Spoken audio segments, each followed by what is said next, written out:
Hyundai and Kia and all of these allegations about fire risk, dirty big class action, and you sitting there trying to make sense of all of that, and me sitting here trying, I assure you, really hard not to go down for contempt of court.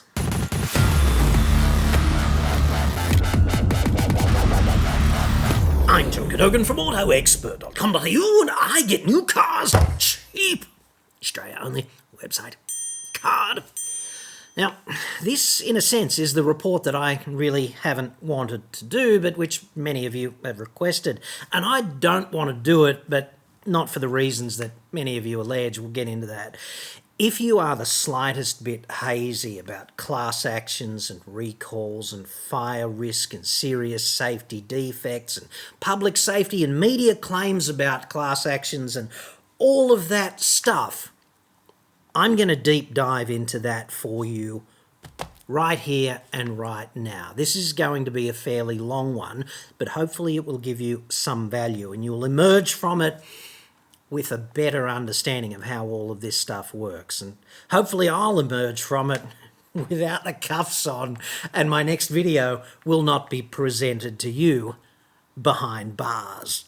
This video is brought to you by Manscaped.com, which represents a giant leap forward for men's grooming. And this is the ultimate grooming kit for the modern man. It's ideal if you're in the market for a trim or a close shave, or even something a little cheekier in between. The Platinum Package 4.0 grooming kit by Manscaped, because success starts in the shower, dude. Manscaped body wash and 2-in-1 shampoo and conditioner, a dynamic duo that will slash your shower time in half. And when you're done, make a pit stop, literally, and slap on a little aluminium-free stick deodorant. And personal favourite, Manscaped even has deodorant specifically formulated for balls. It's called Crop Preserver, and I'd suggest you haven't really been fresh until you've been Crop Preserver fresh. This bag now, it's called the Shed, and its internal power tools include the Lawnmower 4.0 trimmer and the Weed Whacker nose and ear hair trimmer. Just as an aside on this, for months now I've been mowing my entire dome, doing my beard and performing sundry other grooming tasks about which less is almost certainly more. I've been doing this twice a week, every week, using exactly this equipment, and I have been spectacularly unable to kill it, and it's really easy to use. They're both waterproof, they're cordless, and they feature skin-safe technology which reduces nicks and cuts. When you opt for the Peak Hygiene plan, you can even get all your Manscaped product replenishments delivered straight to your door. So that's rather convenient. Manscaped is also hooking you up with a bunch of freebies, the Shed luxury travel bag, and a free pair of Manscaped anti-chafing boxer briefs. Just go to manscaped.com/autoexpert today. You'll get 20% off plus free international shipping and 2 free gifts when you use the promo code AEJC at checkout. That's 20% off plus free shipping and 2 free gifts with the promo code AEJC at manscaped.com/autoexpert. Your balls will thank you. Not a week passes on my world without many requests to comment on this issue, and I am reluctant, but the volume is such that we're going to do it here and now, okay? Here's a couple of representative samples of questions from dudes and dudettes not unlike you who want me to talk about this situation. So the first one is Colin L., someone who is unwilling apparently to append his entire surname to the comments that he posts online. Colin says, "What do you think of the class action against the Hyundai Kia, John? Cars catching fire due to ABS." I don't believe there's been a proved case, Colin, of a Hyundai or a Kia quote-unquote catching fire due to ABS. That's not what this is. And if we want to live in a world where the facts actually matter, we have to get on top of where we're at. What are the facts at the moment? So I think you have to be very careful about going from a recall has been issued because of a potential safety defect that might lead to a fire, and then jump straight over the pond and be at cars catching fire due to ABS. We'll get into that, but that's a thing, okay? And you have to be careful about where the pieces actually are on the chessboard if you want to understand reality. This is about anything, not just this, okay? Mick Z is the next one. I don't know why I said his name in his voice, but let's go. Waiting for your current take on the Hyundai Kia Fire class action. Probably bigger than any of the negatives you report on other makes. Is that true, Mick? Bigger than any of those other negatives? Bigger than Toyota lying to 264,170 owners of Hiluxes, Fortuners and Prados. Let's not forget Hilux is one of the biggest sellers in the market every month and the biggest seller overall in 2022, if memory serves. 2.8 diesel DPF fiasco. Bigger than that? Maybe. Bigger than Volkswagen being found guilty of all of those counts of criminal/felony conduct in the United States. I think it was 3 counts from memory. Conspiracy to defraud, violating the Clean Air Act, and obstruction of justice. Pretty difficult really for them to kick back given the totality of circumstances and say, oops-a-daisy, that was a mistake by us, we didn't really mean it. We'll try harder next time. Multiple senior execs were also charged with fraud, let's not forget. So I don't see this as being bigger than that. So perhaps we'll have to get into why. But I have to tell you, I've got to be super careful about what I say here, and so the F do you in the comments, because this matter is sub judice. It means it's before the court, okay? And the court, judges, you know, they wear those dresses and whatever. It gives them this sense of outrage when people speculate about the guilt or innocence of parties to anything that's before the court. And if you do that, that's an act of contempt and you can go behind bars for that. So this report is in no way any speculation whatsoever about the guilt or innocence of Hyundai or Kia in respect of the allegations levelled against them. It's just an analysis of things like recalls and risk and allegations and things of that nature. I don't care if they are guilty or not. In fact, you know, people always accuse me of being Hyundai's bum boy or Kia's bum boy, when in fact I will be happy to MC the ceremony of celebration if they are found guilty, and I will lead the cheerleaders out into the stadium, onto the arena, where the guilty, if in fact they are found guilty by a court, where they are given their penalty, whatever it is, 100 laps of the stadium dragged around by chariots connected to their scrotums. Or scrota. What is the plural of scrotum? Never had to cross that bridge before. Being the proud owner of only one, it's just never come up. So you might like to enlighten me in the comments below. Where should we go from here? That image is, it's like not thinking about the pink elephant, isn't it? Hyundai and Kia dragged around the stadium, 100 laps by their scrota. I'd like to see that. I don't want them to be guilty, but if they are, hey. Now, what are recalls, really?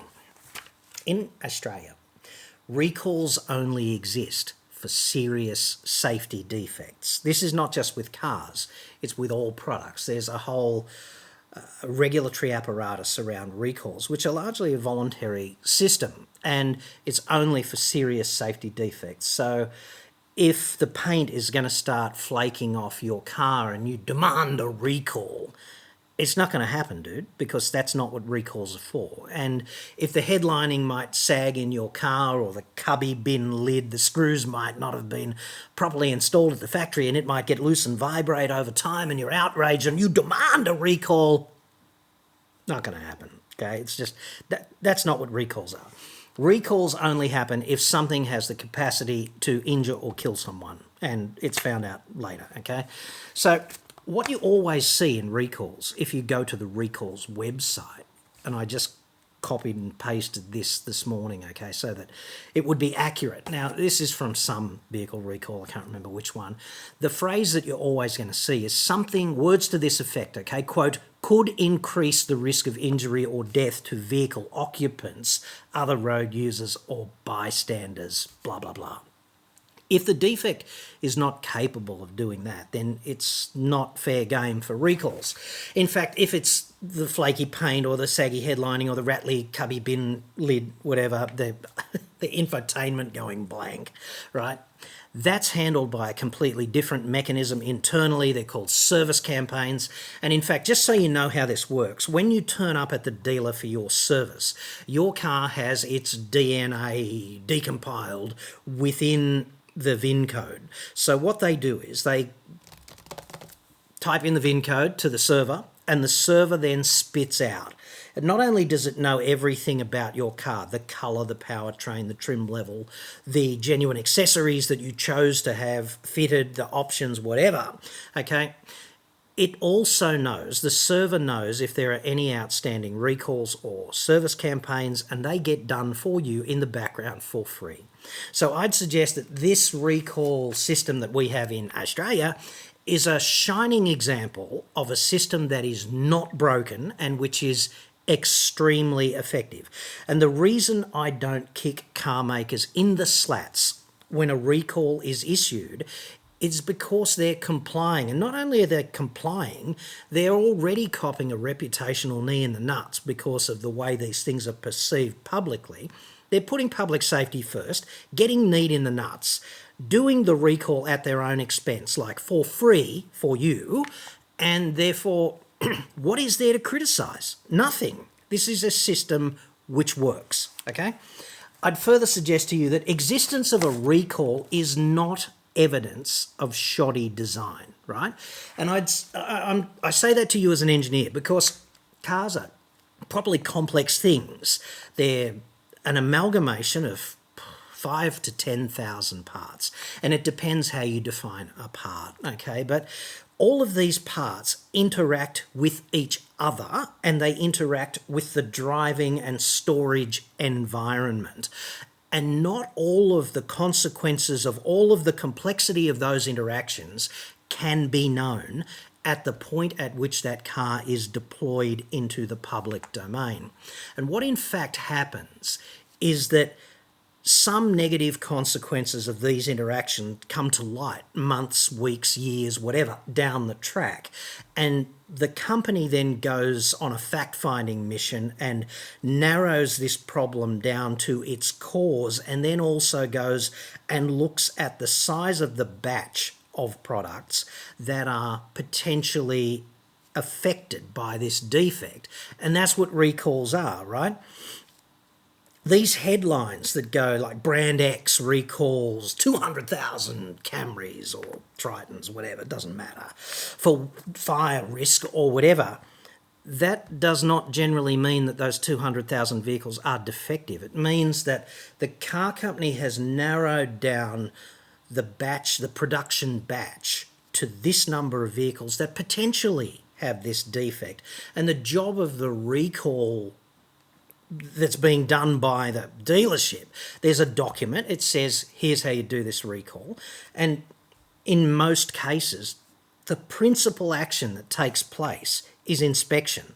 They go and have a look at the component and they see if it's one of the dodgy ones, and if it is, they change it. But in most cases, the vast majority of recalls, at the point of inspection, they just put a tick in the box and say, no, it's not a defective one. They check the torque on the bolt, or they check the seal around a component that's not supposed to get water in it or whatever, and they go, no, we don't have to replace that one. That's inspected and it passed, okay? So this is how recalls work in practice. So when you see those headlines and it says some big number of cars is recalled, it's not an example of Satan opening up a portal and coming through from hell. It's just an example of a potential problem and they deal with it, right? So I get less than enthusiastic as an engineer when I see some notification of some recall. There are hundreds of recalls every year just on cars. Double rebound. And at this point, therefore, I'd like to give the most sincere possible shout out to all of the engineers and technicians toiling away in shitty R&D environments all around the world, not just in the automotive domain, but generally. In the car domain, right? The evidence that these people are doing such an outrageously good job is that it's not hell on earth out on the road. There's not a whole bunch of defects with cars that are the major cause of loss of life and limb and whatever tragedy out there on the roads. That's not the case at all. Negligence is the biggest cause of tragedy on the road, and manufacturing defects are way down on the list. You know, mechanical failures and things of that nature very rarely kill people. And the other evidence that these people are doing such an outstanding job in R&D is that, I don't know if you're old enough to remember driving around in the 60s and 70s, but in the 60s and 70s, right, you had to really be mindful that your car could conk out at any time, right? Anything could happen, and it was more like a military flying lesson, you know. If you're in a helicopter with a pilot who's served in the military, you just say to him, hey, dude, if the engine goes out, where are we going to auto-rotate? And he just goes, in that field down there. See that field down there, low at 2 o'clock, low at 10, whatever? We're going down there. Because they fly as if the machine could quit at any time.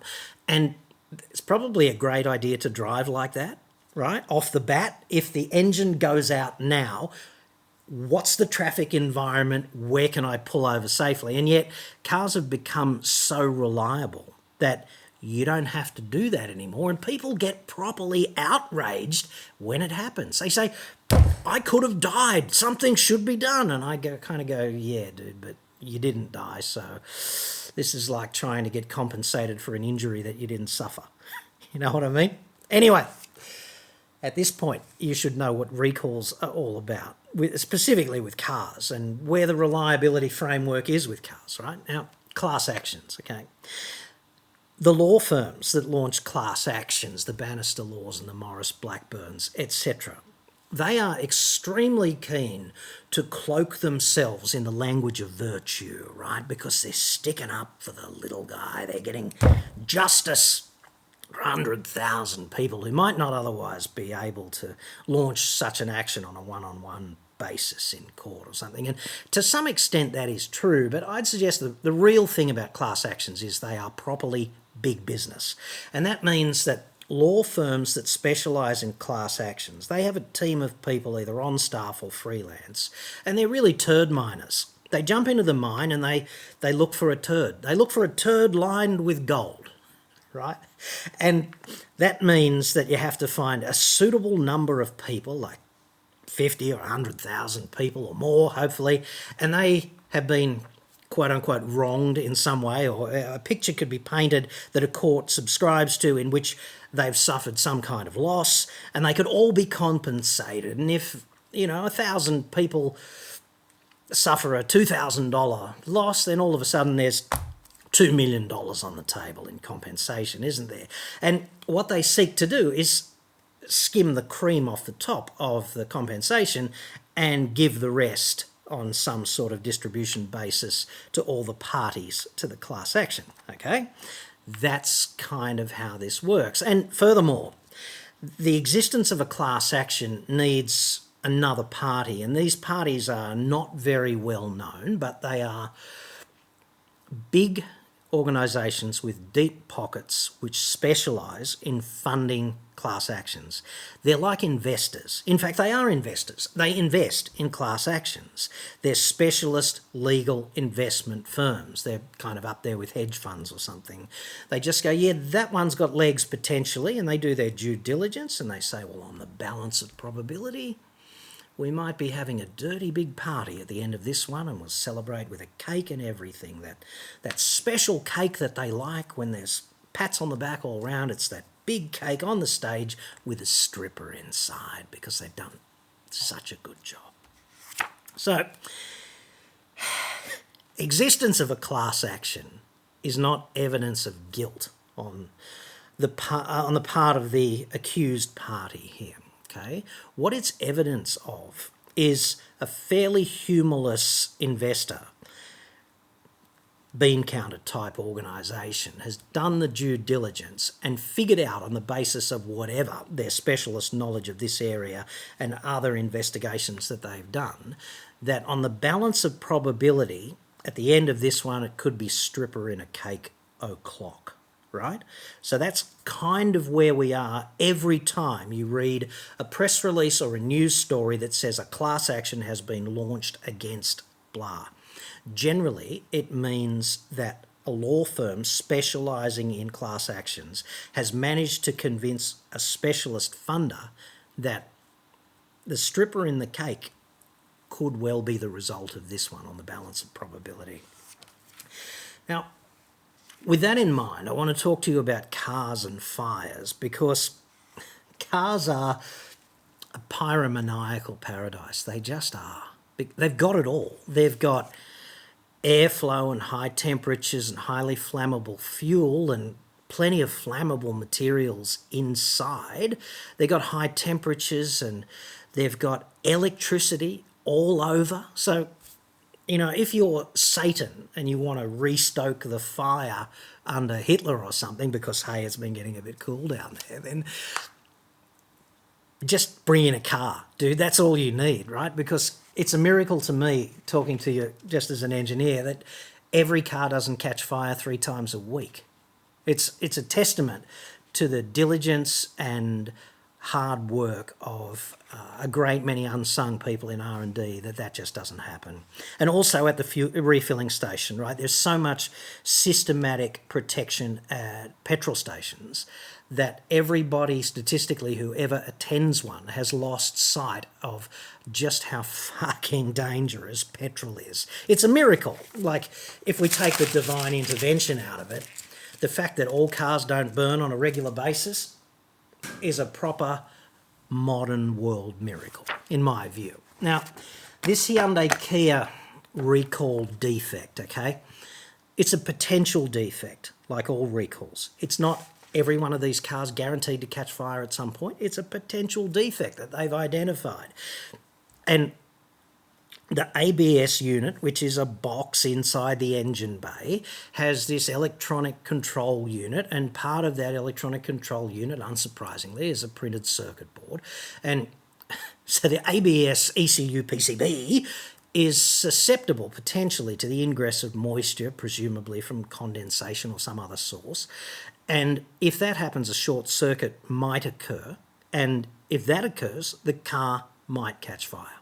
And if a car catches fire, it's a done deal, right? There's no coming back from that. The car's almost certainly a write-off. Cars generally don't come back from catching fire, so this is a serious potential safety defect, right? And the official advice from Hyundai, which is, you can read for yourself, it's at vehiclerecalls.gov.au, is, quote, affected vehicles should be parked in an open space and away from flammable materials and structures, i.e., not in a garage. Some people I've corresponded with are outraged by that. They've told me not to park in my fucking garage.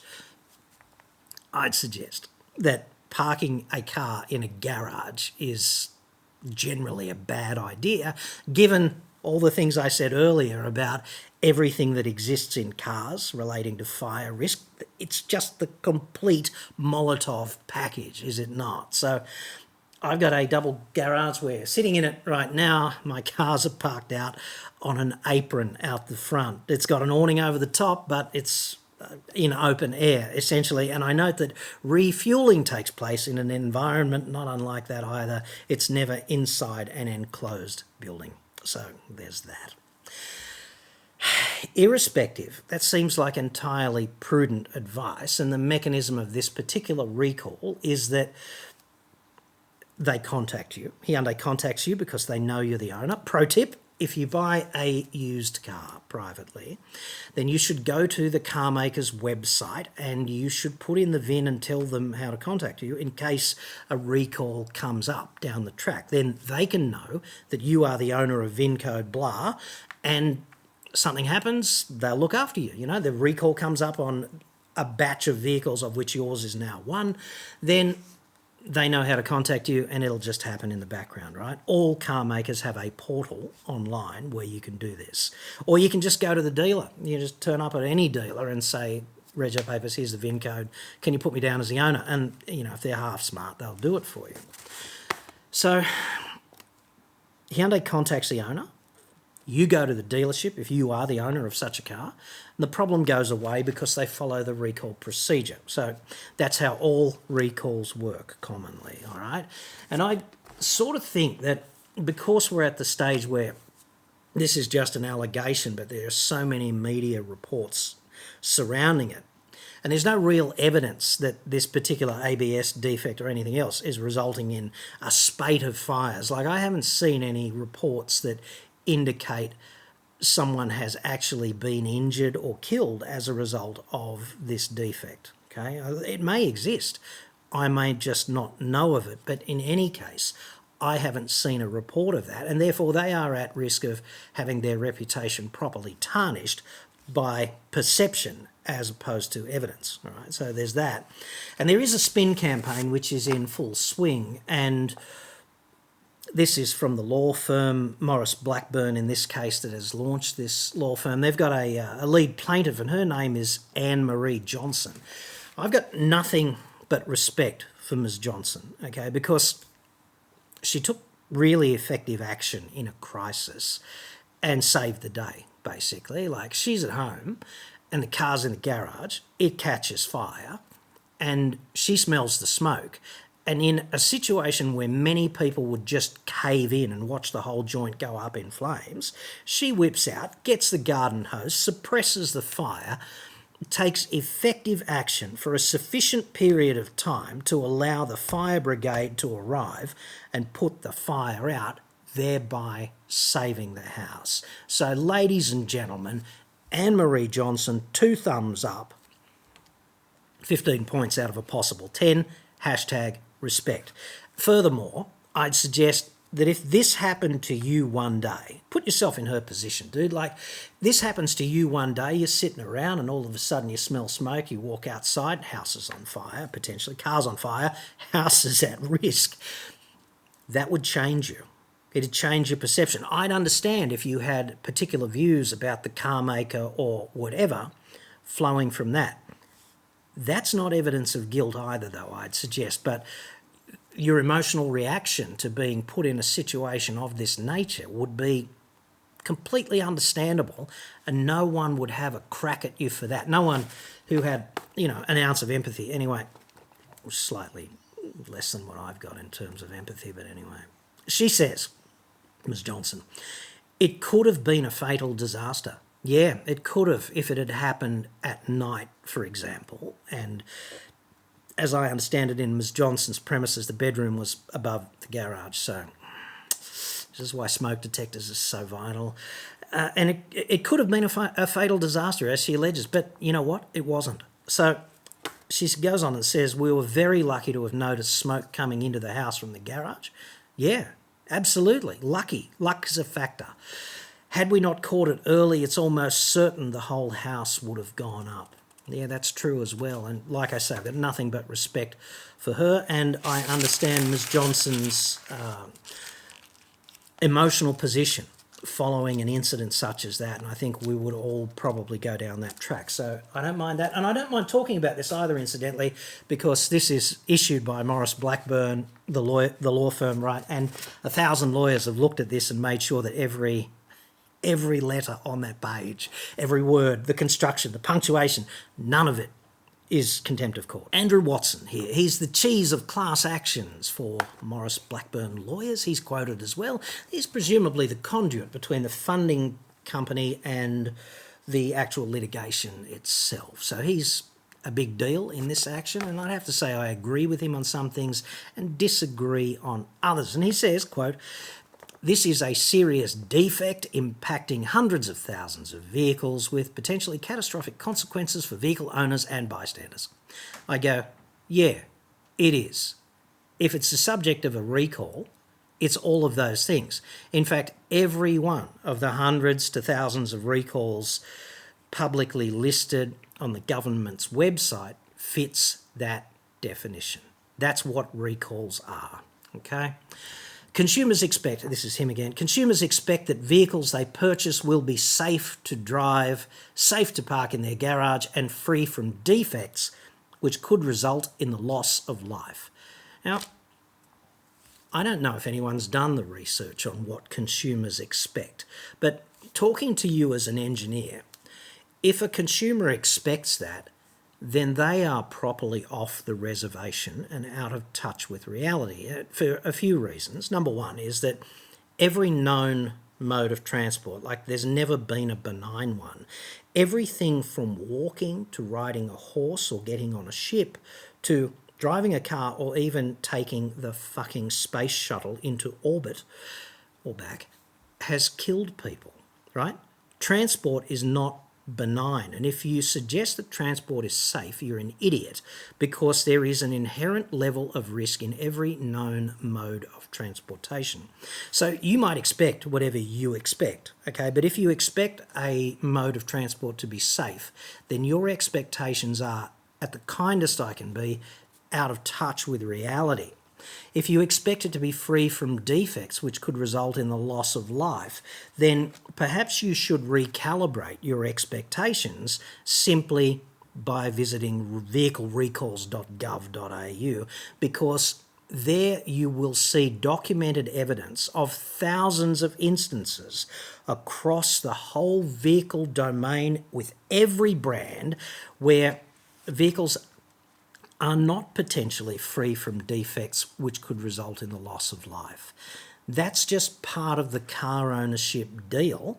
And if you're a consumer and you want to be informed and you want to live in a world where facts matter, then you should align your expectation to the reality. So we're going to disagree, Andrew Watson and I, on the expectations of consumers. If you're rational, you can't expect those things. It's completely irrational to expect that, but I suppose many people do. So strictly speaking, I guess I agree with him, but I've got a problem with the presumption of all of that, okay? He goes on and he says Hyundai and Kia have failed to meet those expectations. To the extent that they actually exist, then yeah, they probably have, and so is every other car maker that lists a recall on the recalls website. And he goes on and says, and must be held to account for putting unsafe vehicles on the road. And I'd suggest that car makers are held to account. We have a vehicle recalls system in this country where that's the mechanism of holding car makers to account. What they do is they identify the recall, they list it, and then they deal with it for free at their own expense financially and in terms of the reputational hit that they take when dogshit dumb journalists contextualise recalls the wrong way, because the media is so biased towards conflict and sensationalism and laziness. That's just how it works. It does sound flat out terrible that almost 200,000 Hyundai Hyundais or Hias, right, could potentially burn to the ground at any moment. Doesn't seem to be happening though. In the case of Ms. Johnson, there was a report on 9.com.au, so the Nine Network. I think they covered it in Current Affair, and Hyundai issued a statement about that, and I'm doing this from memory, but hopefully it's reasonably accurate.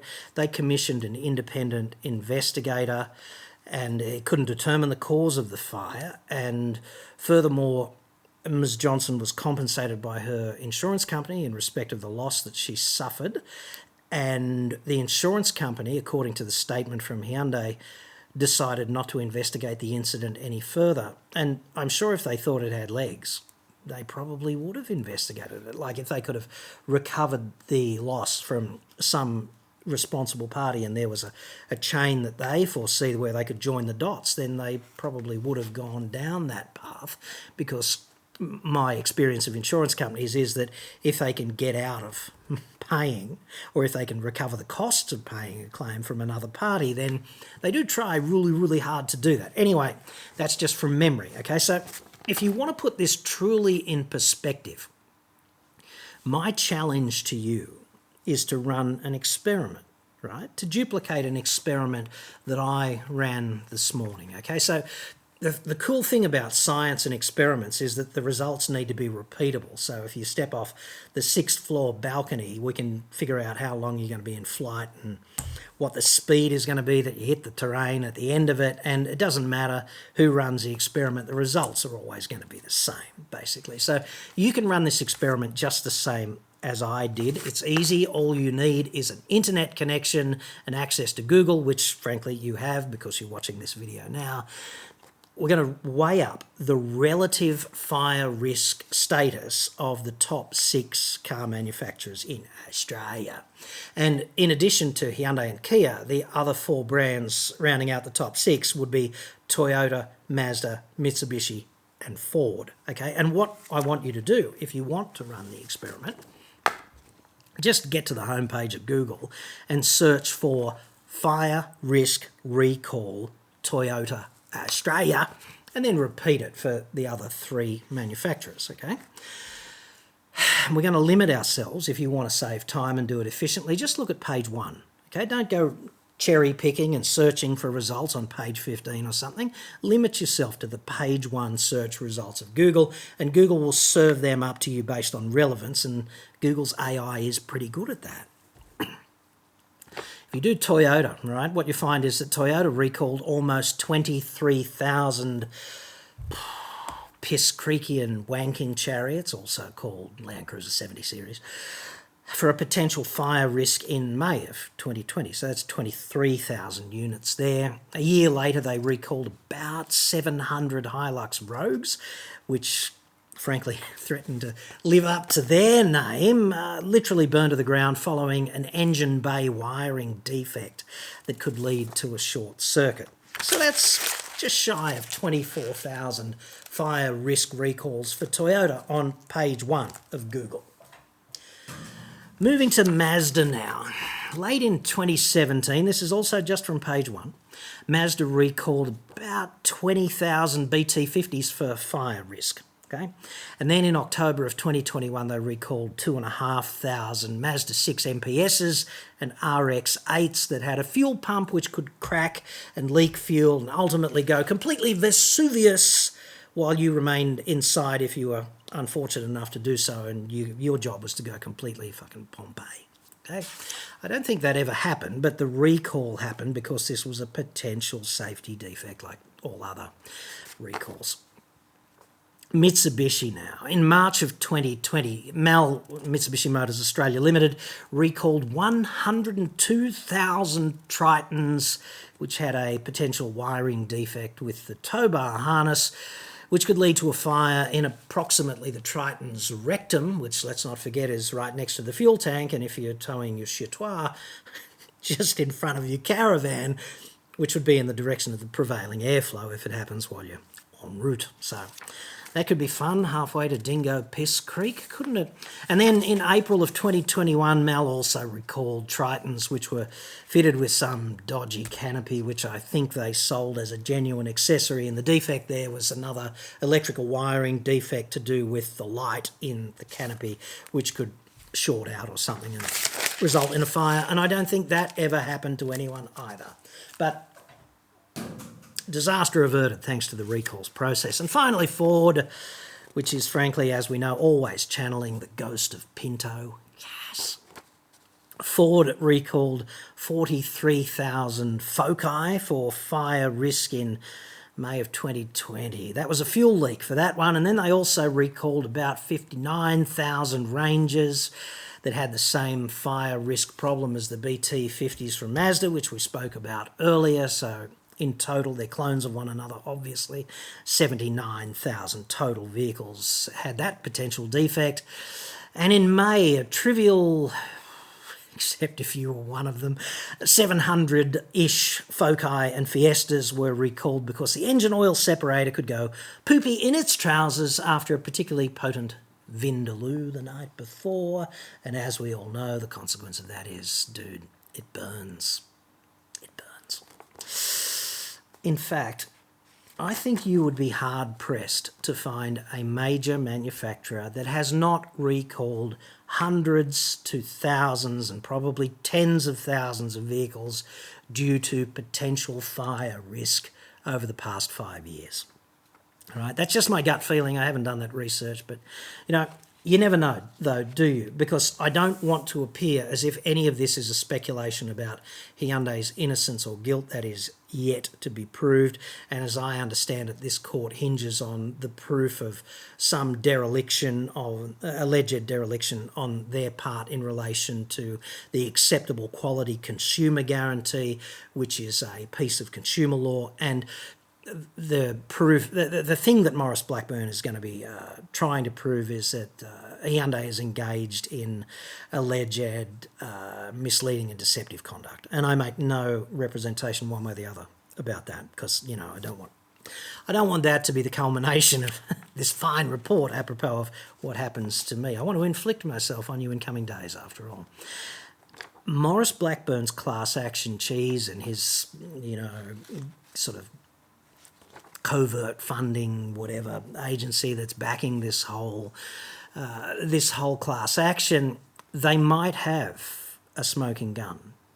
Who knows? They might have the knife encrusted with the fingerprints, metaphorically, mightn't they? Drenched in the victim's blood or something and etched with Hyundai's prints. Guy Fawkes' DNA might be found at Namyang ultimately, and who knows? It's all on CCTV, and it's been witnessed by 22 bishops who would just happen to be there and were eyewitnesses on the spot. I just saw the spark going into the gunpowder keg, and the rest was history. We don't know, though, do we? We're just going to have to wait and see what the court determines in respect of all of that. But hopefully, if you've stuck with me for this long, the next thing you hear will not be the sound of the cuffs going on. And I sincerely hope that you know just a little bit more now about exactly how recalls and class actions and things of that nature and actual risk fit into your car ownership experience moving into the future.